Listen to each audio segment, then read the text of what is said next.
நம்ம இன்னைக்கு என்ன பார்க்க போறோம் அப்படின்னா, ஆல்ரெடி ஃபர்ஸ்ட் 2 கிளாஸ்ல ஆரி ஸ்டாண்ட் எப்படி ஃபிட் பண்றது, அப்புறமா இந்த இன்னர் ரிங்கில் வந்து எப்படி ரோப் ஃபிட் பண்றதுன்னு பார்த்தோம்.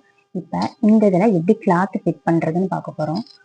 ஸோ வாங்க பார்க்கலாம். இது வந்து அவுட்டர் ரிங், ஏற்கனவே சொன்ன மாதிரி இது நாபு இருக்கிறது அவுட்டர் ரிங்கு, இது வந்து இன்னர் ரிங்கு. ஃபர்ஸ்ட் இன்னர் ரிங்கை தான் எடுத்துக்கணும். இந்த இன்னர் ரிங்கை அப்படி வச்சுட்டு இந்த மாதிரி ஒரு கிளாத்து, இது வந்து நார்மல் பிளவுஸ் பிட்டு தான், பாப்ளிங் கிளாத்தில் தான் போடணும்னு இல்லை. நீங்கள் எதுலனாலும் வீட்டில் உங்கள்கிட்ட ஏதாச்சும் இருக்கிறத ஜாஸ்மின் கிளாத்தோ இல்லை ப்ளவுஸ் லைனிங் பிட்டோ எந்த கிளாத்துலனாலும் போட்டுக்கலாம். இந்த மாதிரி கிளாத்தை வந்து சிங்கிளாக தான் எடுக்கணும். இந்த மாதிரி ஒத்தையாக தான் ஃபுல்லாக விரிச்சிக்கணும், ரெண்டாக போடக்கூடாது. ஸோ இந்த மாதிரி ஒத்தையாக தான் சிங்கிளாக தான் இருக்கணும். ஸோ இன்னர் ரிங்கை அடியில் வச்சுட்டு என்ன பண்ணணும்னா, ஃபுல்லாக அந்த ப்ளவுஸை நீட்டாக விரிச்சு விடணும். எந்த சுருக்கம் இந்த மாதிரி மடங்கி இருக்கக்கூடாது. இது நீட்டாக அந்த இன்னர் ரிங்கை அடியில் வச்சுட்டு அது மேலே தான் கிளாத்தை போடணும்.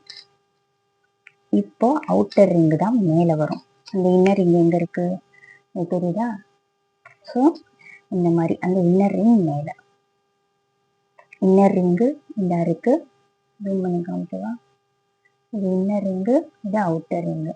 ஸோ இந்த மாதிரி இது மேலே மாட்டணும். ஓகேவா? இந்த மாதிரி நல்லா இப்போ இந்த அச்சு உங்களுக்கு தெரியுதா? இது இன்னர் ரிங்கு, இதுதான் அவுட்டர் ரிங்.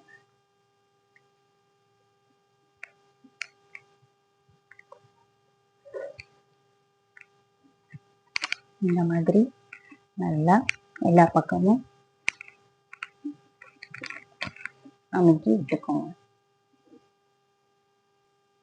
இப்போ நம்ம இதை ப்ரெஸ் பண்ணி நல்லா செட் பண்ணியாச்சு. இப்போ பாருங்க எவ்வளோ லூஸாக இருக்கு, தெரியுதா? லூஸாக இருக்குல்ல. ஸோ இந்த லூஸ் இருக்கக்கூடாது. அப்போ என்ன செய்யணும், சைடில் இப்படி துணியை லைட்டாக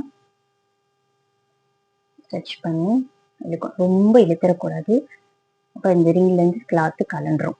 ஸோ என்ன பண்ணணும்னா லைட்டாக, ரொம்ப துணியும் இழுக்காம, சரியா? இந்த மாதிரி சுருக்கமாக இருக்கிறது நம்ம இழுக்கும் போது க்ளீன் ஆகுதா? அந்த சுருக்கம் எதுவுமே இருக்காது. இதே மாதிரி ஃபுல்லாக இப்போ தெரியுதா? இதில் வந்து இந்த சுருக்கம் தெரியுதா?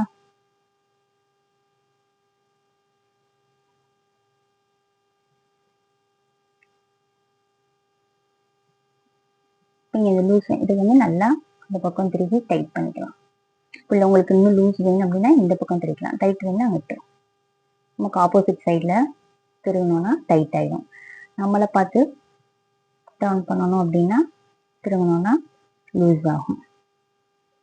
நீங்கள் ஃப்ரேம்லேருந்து இப்போ ஒரு இந்த டிசைன்ஸாக முடிச்சிட்டிங்க, இது ஃப்ரேம்லேருந்து கலட்டுனா அந்த லூஸ் பண்ணி அந்த நாபை லூஸ் பண்ணிவிட்டு கலட்டினீங்கன்னா ஈஸியாக வந்துடும்.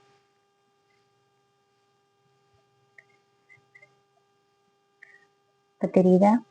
இப்போ எவ்வளோ ஸ்ட்ராங்காக இருக்குன்னு, முதல் இருந்ததுக்கு இதுக்கு டிஃப்ரென்ஸ் தெரியுதா?